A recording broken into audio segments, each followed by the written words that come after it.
ಶ್ರೀ ಗಣಪತಿ ಶಾರದಾ ಗುರುಭ್ಯೋ ನಮಃ. ಚರಿತಂ ರಘುನಾಥಸ್ಯ ಶತಕೋಟಿ ಪ್ರವಿಸ್ತರಂ ಏಕೈಕಮಕ್ಷರಂ ಪುಂಸಾಂ ಮಹಾಪಾತಕನಾಶನಂ. ಶ್ರೋತೃಗಳಿಗೆ ಶ್ರೀರಾಮಚರಿತ ಮಾನಸದ ಅಯೋಧ್ಯ ಕಾಂಡಕ್ಕೆ ಸ್ವಾಗತ.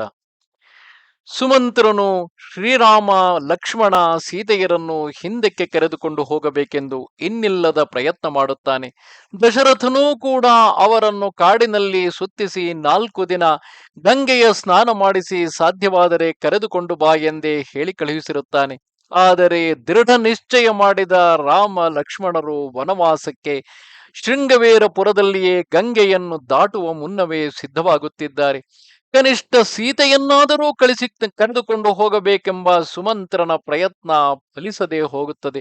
ಆಗ ಅನಿವಾರ್ಯವಾಗಿ ಸುಮಂತ್ರನು ಹಿಂದಿರುಗಬೇಕಾಗುತ್ತದೆ. ಹಾಗೆ ಹಿಂದಿರುಗುವಾಗಲೂ ಕೂಡ ಆತನ ಕುದುರೆಗಳು ಮಾತ್ರ ತಿರುಗಿ ತಿರುಗಿ ಶ್ರೀರಾಮನನ್ನೇ ನೋಡುತ್ತಾ ಮುಂದಕ್ಕೆ, ಅಂದರೆ ಅಯೋಧ್ಯೆಯ ಕಡೆ ಸಾಗಲಿಕ್ಕೆ ಇಚ್ಛಿಸುತ್ತಿಲ್ಲ. ಮೂಕ ಪ್ರಾಣಿಗಳೂ ಕೂಡ ಶ್ರೀರಾಮನ ಅಗಲುವಿಕೆಯಿಂದ ಇಷ್ಟೊಂದು ದುಃಖಿತವಾಗುವುದಾದರೆ ಪ್ರಜೆಗಳು, ತಂದೆ ತಾಯಂದಿರು ಹೇಗೆ ಬದುಕಿರಬಲ್ಲರು? ಶ್ರೀರಾಮಚಂದ್ರನು ಬಲವಂತವಾಗಿ ಸುಮಂತ್ರನನ್ನು ಕಳಿಸಿಕೊಟ್ಟನು. ಅನಂತರ ಅವನು ಗಂಗಾ ತೀರಕ್ಕೆ ಬಂದನು. ಶ್ರೀರಾಮನು ಗಂಗೆಯನ್ನು ದಾಟಲು ಅಂಬಿಗನಿಗೆ ದೋಣಿ ತರುವಂತೆ ಹೇಳಿದನು. ಆದರೆ ಅವನು ತರಲೊಲ್ಲನು. ಅವನು ಹೇಳತೊಡಗಿದನು, ನಾನು ನಿನ್ನ ಮರ್ಮವನ್ನು ತಿಳಿದಿರುವೆನು. ನಿನ್ನ ಚರಣ ಕಮಲ ರಜದಲ್ಲಿ ಮನುಷ್ಯರನ್ನು ಸೃಷ್ಟಿಸುವ ಮೂಲಿಕೆ ಇದೆ ಎಂಬುದು ಪ್ರತೀತಿ. ಆ ನಿನ್ನ ಚರಣ ಧೂಳಿಯು ಸೋಂಕಿದಾಕ್ಷಣವೇ ಒಂದು ಶಿಲೆಯು ಅಂದವಾದ ಹೆಣ್ಣಾದಳಂತೆ. ಆತ ಹೇಳುತ್ತಿರುವುದು ಭಗವಂತನ ಶ್ರೀರಾಮಚಂದ್ರನ ಪಾದ ಸೋಕಿದಾಕ್ಷಣ ಬಂಡೆಯಾಗಿದ್ದ ಅಹಲ್ಯೆ ಪುನಃ ಜೀವ ತಳೆದ ಕಥೆಯನ್ನು. ಆ ನನ್ನ ದೋಣಿಯು ಮರದ್ದು, ಮರವು ಕಲ್ಲಿಗಿಂತಲೂ ಮೃದು ತಾನೆ.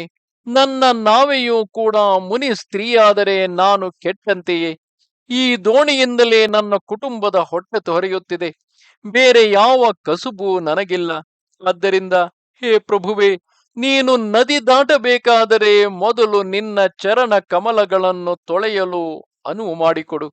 ಈ ಕಥೆಯನ್ನು ಹೇಳುತ್ತಾ ಬ್ರಹ್ಮಾದಿ ದೇವತೆಗಳಿಗೂ ಲಭ್ಯವಾಗದ ಸೇವೆಯನ್ನು, ಭಗವಂತನ ಚರಣ ಕಮಲಗಳನ್ನು ತೊಳೆಯುವ ಸೇವೆಯನ್ನು ಆತ ಪಡೆದುಕೊಳ್ಳುತ್ತಿದ್ದಾನೆ.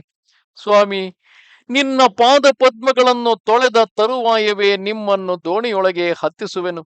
ಅದಕ್ಕಾಗಿ ನನಗೇನು ಪ್ರತಿಫಲ, ಕೂಲಿ ಕೊಡಬೇಕಾಗಿಲ್ಲ. ಓ ರಾಮ, ನಿಮ್ಮ ದಮ್ಮಯ್ಯ ದಶರಥನ ಆಣೆ, ನಾನು ನಿಜವನ್ನೇ ಹೇಳುತ್ತೇನೆ. ಲಕ್ಷ್ಮಣನು ಬೇಕಾದರೆ ಬಾಣದಿಂದ ನನ್ನನ್ನು ಹೊಡೆದು ಸಾಯಿಸಲಿ. ಓ ತುಳಸೀದಾಸ ಪ್ರಭು, ಕೃಪಾಳು, ಆದರೆ ನಾನು ಕಾಲು ತೊಳೆಯುವವರೆಗೆ ನೀವು ದೋಣಿ ಹತ್ತಲು ಬಿಡಲಾರೆ. ಅಂಬಿಗನ ಪ್ರೇಮ ತುಂಬಿದ ಮಾತುಗಳನ್ನು ಕೇಳಿ ಕರುಣಾಯತನಯನಾದಂತಹ ಶ್ರೀರಾಮನು ಜಾನಕಿ ಮತ್ತು ಲಕ್ಷ್ಮಣರ ಕಡೆಗೆ ನೋಡಿ ನಕ್ಕು ಬಿಟ್ಟನು. ಕೃಪಾ ಸಿಂಧುವಾದ ಶ್ರೀರಾಮಚಂದ್ರನು ಮುಗುಳ್ನಗೆ ಬೀರುತ್ತಾ ಅಂಬಿಗನಲ್ಲಿ ಇಂತೆಂದನು, ಸಹೋದರ, ನಿನ್ನ ದೋಣಿಯು ಉಳಿಯಲು ಏನು ಮಾಡಬೇಕೋ ಅದನ್ನು ಮಾಡು. ಬೇಗನೆ ನೀರನ್ನು ತಂದು ಕಾಲು ತೊಳೆ, ತಡವಾಗುತ್ತಿದೆ. ನದಿಯನ್ನು ದಾಟಿಸು. ಒಮ್ಮೆ ಶ್ರೀರಾಮನ ನಾಮ ಸ್ಮರಣೆ ಮಾಡಿದರೆ ಸಾಕು, ಮನುಷ್ಯನು ಅಪಾರ ಭವಸಾಗರವನ್ನೇ ದಾಟಬಲ್ಲನು. ಅಂತಹ ಭಗವಂತನು ರಾಮಾವತಾರದಲ್ಲಿ ಜಗತ್ತನ್ನು 3 ಅಡಿಗಳಿಂದ ಕಿರಿದಾಗಿಸಿದ್ದನು. ಅಂತಹ ಕೃಪಾಳುವಾದ ಶ್ರೀರಾಮನು ಗಂಗೆಯನ್ನು ದಾಟಿಸಲು ಅಂಬಿಗನಲ್ಲಿ ಕೇಳಿಕೊಳ್ಳುತ್ತಿದ್ದಾನೆ. ಪ್ರಭುವಿನ ಈ ಮಾತನ್ನು ಕೇಳಿ ಗಂಗೆಯು, ಇವನು ಸಾಕ್ಷಾತ್ ಭಗವಂತನಾಗಿದ್ದರೂ ನದಿಯನ್ನು ದಾಟಲು ನಾವಿಕನನ್ನು ಪ್ರಾರ್ಥಿಸುತ್ತಿರುವನು. ಇವನು ನಿಜವಾಗಿ ಮಹಾವಿಷ್ಣುವೇ ಆಗಿದ್ದಾನೆ. ಆದರೆ ಈ ನಾವಿಕನ ಮೇಲೆ ಅದೆಂತಹ ಕೃಪೆ ತೋರುತ್ತಿರುವನು. ಅವನ ನರಲೀಲೆಯನ್ನು ಕಂಡು ಗಂಗೆಯು ಮನಸ್ಸಿನಲ್ಲೇ ಆನಂದಿತಳಾದಳು. ಅವನು ಬಳಿಗೆ ಬಂದಾಗ ಅವನ ಪದ ನಖಗಳನ್ನು ನೋಡಿದೊಡನೆ ಅವನನ್ನು ತನ್ನ ಜನ್ಮಸ್ಥಾನವೆಂದು, ಏಕೆಂದರೆ ಗಂಗೆಯು ಹುಟ್ಟಿದ್ದೇ ಮಹಾವಿಷ್ಣುವಿನ ಪಾದಗಳಿಂದ, ತನ್ನ ಜನ್ಮಸ್ಥಾನವೆಂದು ಗುರುತಿಸಿ ದೇವನದಿ ಗಂಗೆಯು ಹರ್ಷಿತಳಾದಳು.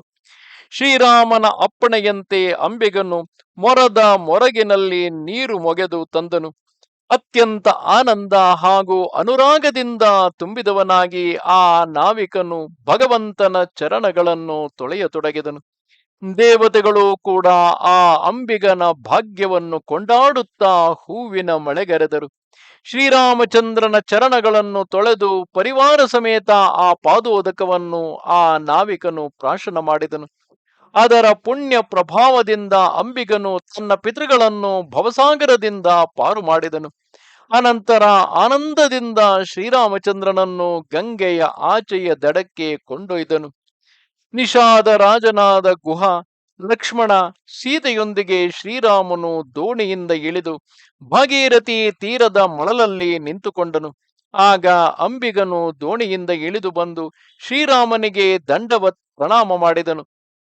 ಅದನ್ನು ಕಂಡು ಅವನಿಗೆ ಏನನ್ನೂ ಕೊಡಲಿಲ್ಲವಲ್ಲ ಎಂದು ರಾಮನಿಗೆ ಸಂಕೋಚವಾಯಿತು. ಪತಿ ಹೃದಯವನ್ನು ಬಲ್ಲ ಸೀತಾದೇವಿಯು ಮುದಿತ ಮನದಿಂದ ತನ್ನ ರತ್ನ ಖಚಿತವಾದ ಉಂಗುರವನ್ನು ತೆಗೆದಳು. ಕೃಪಾಳುವಾದ ಶ್ರೀರಾಮನು ನಾವಿಕನ ಬಳಿ, ಇದು ದೋಣಿಯ ತೆರ ತೆಗೆದುಕೋ ಎಂದು ಹೇಳಿದನು. ಅಂಬಿಗನು ವ್ಯಾಕುಲನಾಗಿ ಶ್ರೀರಾಮನ ಕಾಲು ಹಿಡಿದುಕೊಂಡು ಹೇಳಿದ, ಸ್ವಾಮಿ, ಇಂದು ನನಗೆ ದೊರೆಯದೇ ಇರುವುದಾದರೂ ಏನಿದೆ? ನನ್ನ ದೋಷಗಳು, ದುಃಖಗಳು, ದಾರಿದ್ರ್ಯಗಳು ಎಲ್ಲವೂ ನನ್ನಿಂದ ದೂರವಾದವು. ನಾನು ಜೀವನಕ್ಕಾಗಿ ಬಹಳ ಕಾಲದಿಂದ ಶ್ರಮ ಪಡುತ್ತಿದ್ದೆ. ಆದರೆ ವಿಧಾತನು ನಿಜವಾಗಿ ನನಗೆ ಹಿಂದೆ ಸಂತೃಪ್ತಿಯಾಗಿ ಪ್ರತಿಫಲವನ್ನು ಕೊಟ್ಟಿರುವನು. ಪ್ರಭು, ದೀನದಯಾಳುವೆ, ನಿನ್ನ ಕೃಪೆಯಿಂದ ನನಗೆ ಈಗ ಏನು ಬೇಡ. ನೀವು ಹಿಂತಿರುಗಿ ಬಂದಾಗ ಏನು ಕೊಟ್ಟರೂ ಬೇಡವೆನ್ನದೆ ಶಿರಸಾವಹಿಸಿ ಸ್ವೀಕರಿಸುತ್ತೇನೆ. ಶ್ರೀರಾಮಚಂದ್ರ ಪ್ರಭುವು, ಲಕ್ಷ್ಮಣ, ಸೀತೆಯರು ಅಂಬಿಗನಿಗೆ ತುಂಬಾ ಆಗ್ರಹ ಮಾಡಿದರು. ಆದರೆ ನಾವಿಕನು ಏನನ್ನು ಪಡೆಯಲೊಲ್ಲ. ಆಗ ಕರುಣಾ ನಿಧಾನನಾದ ಶ್ರೀರಾಮನು ಆತನಿಗೆ ನಿರ್ಮಲ ಭಕ್ತಿಯ ವರದಾನವನ್ನಿತ್ತು ಅವನನ್ನು ಬೀಳ್ಕೊಟ್ಟನು. ಅನಂತರ ಶ್ರೀ ರಘುನಾಥನು ಸ್ನಾನವನ್ನು ಮಾಡಿ ಪಾರ್ಥಿವ ಪೂಜೆಯನ್ನು ಮಾಡಿ ಶಿವನಿಗೆ ನಮಿಸಿದನು. ಸೀತಾದೇವಿಯು ಗಂಗಾದೇವಿಯನ್ನು ಪೂಜಿಸಿ ಕೈಜೋಡಿಸಿ ಪ್ರಾರ್ಥಿಸಿಕೊಂಡಳು. ಮಾತೆ, ನನ್ನ ಮನೋರಥವನ್ನು ಪೂರ್ಣಗೊಳಿಸು. ನಾನು ಪತಿದೇವರು ಮೈದುನನೊಂದಿಗೆ ಕ್ಷೇಮದಿಂದ ಮರಳಿ ಬಂದು ನಿನ್ನನ್ನು ಮತ್ತೆ ಪೂಜಿಸುವಂತೆ ಕರುಣಿಸು. ಸೀತಾದೇವಿಯ ಪ್ರೇಮಪೂರ್ವಕ ಪ್ರಾರ್ಥನೆಯನ್ನು ಕೇಳಿ ನಿರ್ಮಲ ಗಂಗಾಜಲದಿಂದ ಶ್ರೇಷ್ಠವಾದ ವಾಣಿಯು ಮೊಳಗಿತು. ಹೇ ರಘುವೀರನ ಪ್ರಿಯೆ ಜಾನಕಿ, ನಿನ್ನ ಮಹಿಮೆ ಈ ಜಗತ್ತಿನಲ್ಲಿ ಯಾರಿಗೆ ತಾನೇ ತಿಳಿಯದು? ನಿನ್ನ ಕೃಪಾದೃಷ್ಟಿ ಬಿದ್ದರೆ ಸಾಕು, ಜನರು ಲೋಕ ಪಾವನರಾಗುತ್ತಾರೆ. ಸಕಲ ಸಿದ್ಧಿಗಳು ಕೈಜೋಡಿಸಿ ನಿನ್ನ ಊಳಿಗ ಮಾಡುತ್ತಿವೆ. ನೀನು ನನ್ನಲ್ಲಿ ಪ್ರಾರ್ಥಿಸಿ ನನ್ನ ಮೇಲೆ ಬಹುದೊಡ್ಡ ಕೃಪೆಗೈದು ಹಿರಿತನವನ್ನು ಕರುಣಿಸಿದ್ದೀಯೆ. ಆದರೂ ದೇವಿ, ನಾನು ನನ್ನ ವಾಣಿಯನ್ನು ಸಾರ್ಥಕಪಡಿಸಿಕೊಳ್ಳುವುದಕ್ಕಾಗಿ ನಿನಗೆ ಆಶೀರ್ವಾದ ಮಾಡುತ್ತೇನೆ. ನೀನು ನಿನ್ನ ಪ್ರಾಣನಾಥ ಹಾಗೂ ಮೈದುರನೊಂದಿಗೆ ಕ್ಷೇಮವಾಗಿ ಅಯೋಧ್ಯೆಗೆ ಮರಳುವೆ. ನಿನ್ನ ಎಲ್ಲ ಮನೋಕಾಮನೆಗಳು ಈಡೇರುವವು. ನಿನ್ನ ಸತ್ಕೀರ್ತಿಯು ಜಗತ್ತಿನಲ್ಲೆಲ್ಲ ಹಬ್ಬುವುದು. ಮಂಗಳಕರವಾದ ಗಂಗೆಯ ಈ ಮಾತನ್ನು ಕೇಳಿ ದೇವನದಿಯು ತನಗೆ ಅನುಕೂಲವಾಗಿರುವುದನ್ನು ಕೇಳಿ ಸೀತೆಯು ಹರ್ಷಿತಳಾದಳು. ಆಗ ಪ್ರಭು ರಾಮಚಂದ್ರನು ಕುಹನಿಗೆ, ನೀನು ಮನೆಗೆ ಮರಳಿ ಹೋಗು ಎಂದು ಹೇಳಿದನು. ಇದನ್ನು ಕೇಳಿದ ಕೂಡಲೇ ಅವನ ಬಾಯಿ ಒಣಗಿತು, ಹೃದಯವು ಪರಿತಪಿಸಿತು.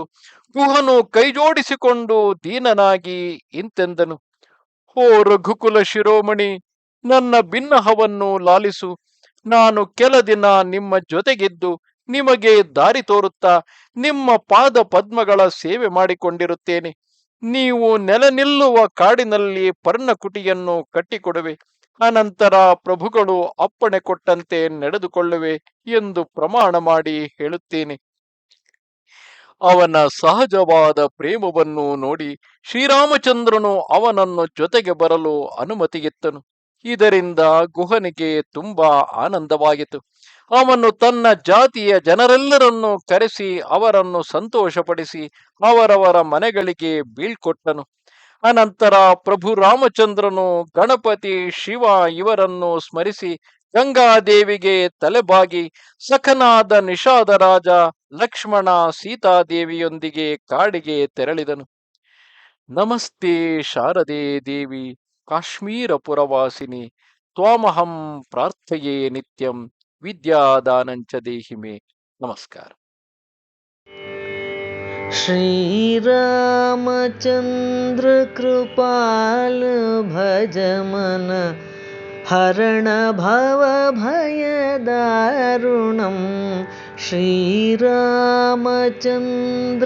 कृपाल भज मन हरण भव भय दारुणं. श्रीराम